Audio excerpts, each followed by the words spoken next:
Got that automatic supersonic hypnotic funky fresh shifting.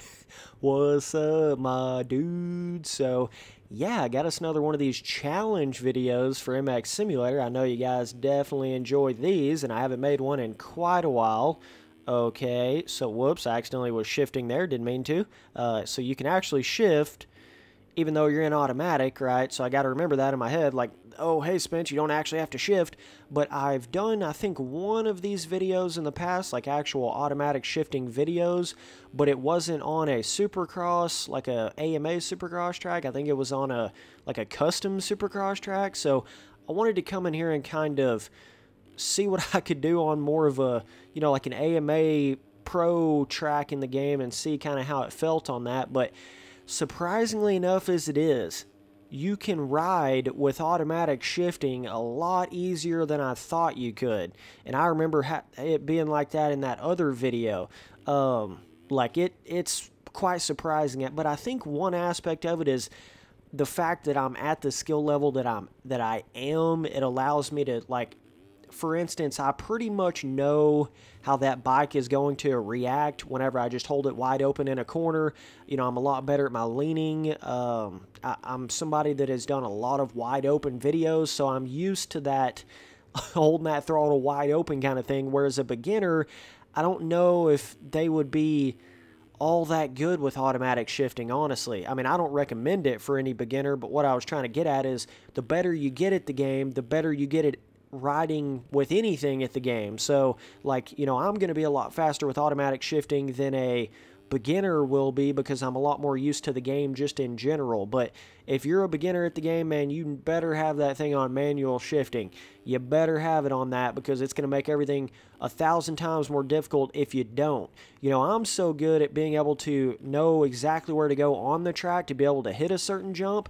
Whereas like a beginner, you may be going in the wrong place, but if you have your manual shifting on, you can kind of make up for it just by being able to get in higher RPMs, even if you're not in the right track position. But with the automatic shifting, it's like you got to know right where to put that bike or it's not going to be able to hit stuff. So I hope I conveyed that properly, but like, me saying, oh, automatic shifting is not actually all that bad. Well, it is if you're not that good at the game, That's basically what I'm trying to get at here. Like, see, some of these triple ends, those would be really, really difficult for a beginner with automatic shifting because they're just not going to know how to control the bike while it's coming out of a corner with that automatic shifting on like that. But, yeah, it's weird. Like, you carry a lot more speed, I've noticed, with having the automatic shifting on with me personally, because I have the habit in this game of shifting down really quickly coming into a corner, and I lose a lot of my momentum and speed. I don't know why I do that, but I've had that. That's just one of my little weird, funky habits I've had basically since the beginning of time in this game. And what, weirdly enough, I think I have that habit in real life too, where I shift down too much, slow down too much in the damn corners. It's from riding two-strokes all the years in real life, riding a 125. That's basically what I really, really learned how to ride on in real life with. And with that bike, it's got basically no engine braking. You just slide through the corner, so you don't even have to really be on the gas hard in the corner, and it's just going to keep all of its rolling momentum throughout the entire corner. But once I got on a 250F in real life, like automatically you could notice how much slower I was in the corners because I was letting off like I would on a two-stroke, but the engine braking was totally killing all of my momentum. So, weirdly enough, it's almost like that's carried over to MX Simulator, and I do that shit on MX Simulator, where I, like, shift down and get on the brakes way too early or way too quickly, and I lose all that speed I had. So, like, I could just imagine the lap times I would get if I would hold my speed better through the corners, instead of, like, coming to a complete stop and then spinning the bike around.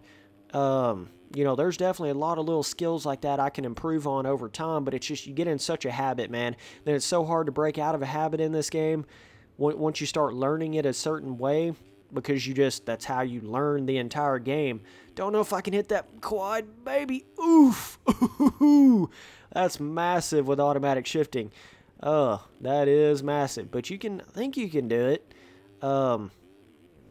But yeah, that's what I was trying to get at though, is like, and I want to reiterate this, just to really get it in your guys' head. Some of you beginners out there that say, oh, look at Spencer, he can hit all this stuff with automatic shifting.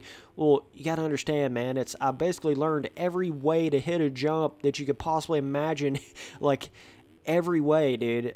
So just because I can do it with automatic shifting doesn't mean it's going to be that good for you, or you're going to be able to do it with automatic shifting. That's not what it means. I'm telling you, you've got way more, let's see how you say it. You've got way more maneuverability. That's the word, bro.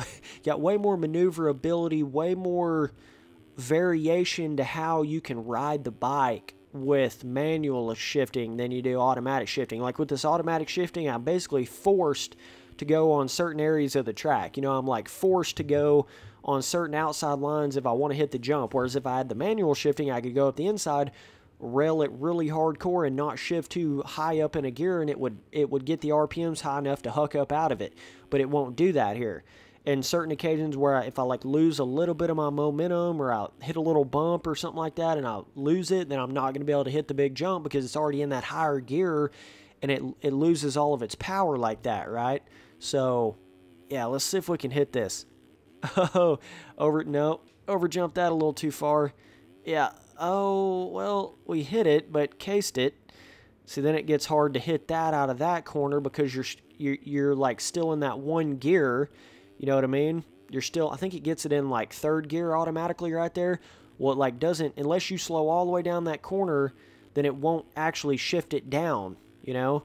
So, but let's see. But I am noticing it is holding its sort of speed. It's like naturally forcing me to carry my speed through the corners better and not slow down as much coming into the corner. You know what I'm saying? It's like it's just naturally doing that. But I can tell, like that right there, I can barely get that triple out of that corner with automatic shifting on like this, whereas when I had manual shifting on, I don't even think about that triple right there. Like I hit that super easy. But when it's automatic shifting, I actually have to think about it, or I won't be able to hit it properly. And some of these sections are a little more tricky trying to get up out of like that. But yeah, it's a bizarre experience, you know, playing the game with manual shifting all those years and then getting on here like this. It just allows, I feel like with the manual shifting, it allows your brain to get super used to a certain speed and a certain gear, therefore making it easier to hit certain jumps in the game. And you can also get a lot more used to the way the power in the back wheel will spin. You know, you get used to that, like how it feels going in a corner first gear, then shifting to second, and how that spins around, then shifting to third and hucking up out of a jump. You just learn how that feels like, and you get so used to that. And then you like develop a system to a repetitive system of doing that every time you come out of a corner, and then therefore you get super, super good at cornering. But with the automatic shifting, it's almost like you're relying on another source to do all that for you, and it doesn't always do what you want it to do. So that's where, you know, even though, yes, it can seem kind of weird and hard to learn it at first if you've been on reflex vibes or something like that, but trust me, dog, when you get really into the game, it's worth having it, and it's a lot easier starting with it than trying to learn the game like this and then do it later. That's for sure right there. You need to learn the game in manual. Don't even attempt to try to learn it in automatic shifting, because that's just going to screw you up big time mentally. In the long run, it's going to jack you up massively. So either way, dude, that is just some more random MX Simulator Challenge videos. I'm going to go in there and do a lot more of these. I'm going to get back into the, you know, first gear only, like trying a lot of different random setup stuff, challenges that I can go in there and do. It's like something cool that I feel like a lot of people like to see, like a pro going in there and trying to ride with whatever, stock suspension or 100 stability or whatever the fuck, you know, weird stuff like that. Because I just don't see really any other pros, hardly any other pros really make a lot of YouTube videos just in general, but I don't see any of them going in there doing this kind of crazy stuff like challenges or like pro with automatic shifting or, you know, all that random kind of stuff. So it feels like I'm kind of paving the way of bit of a different thing here, and I've got a lot of those videos. I need to go in there and make a playlist for that, like MX Simulator Challenge videos. That way you guys can go in there and just watch all of them in one big playlist like that, make it a little bit easier to see. But either way, man, yeah, it's not too bad. I'm really surprised I was even able to get close to hitting that one quad at the start of this track right here. I was actually quite surprised on that. It's a lot more tricky that I've noticed in like corners like this right here, and corners where you really got to get slowed down and dive into a rut. That's where I'm noticing one of the biggest issues with it. It's hard to get it like slowed down to the level that you want to, and then pick back up speed and get the wheel spin that you need to have.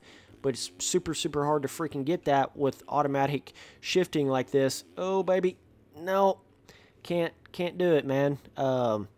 So, yeah, that creates a bit of an issue. And I feel like my setup and my controller setup doesn't really exactly work very well with automatic shifting. Like, it's hard to even explain that to you, but you just gotta understand like what I'm saying. It just, my setup doesn't work, like controller setup doesn't really work for it. You know, I would be able to, if I really sat down and tried, I could probably find a lot better of a controller setup for automatic shifting, and kind of move some crap around to where it's not jacking up other crap, where I could actually, you know, do some different stuff better on that. But either way, man, appreciate you guys watching all the videos. Later, dude.